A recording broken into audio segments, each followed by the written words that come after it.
అండి మా గిరిజన గ్రామాల్లో అయితే పచ్చని పొలాలు, పర్వతాలు, చెట్లతో ప్రకృతి ఒడిలో వెలిసిన ఒక చిన్న స్వర్గధామంలా అయితే ఉంటాయి. ఈ గ్రామాలను మరింత అందంగా మార్చేది ఇక్కడ జలపాతం.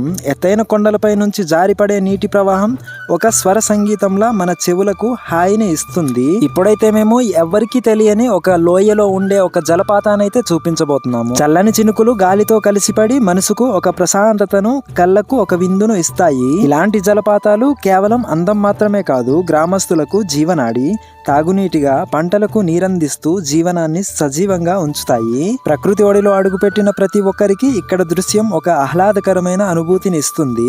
మా గ్రామ జలపాతం ఇది ప్రకృతి ప్రసాదించిన ఒక అమూల్యమైన వరం. అయితే ఈ చిన్న జలపాతం ఎక్కడా అని అనుకుంటున్నారా?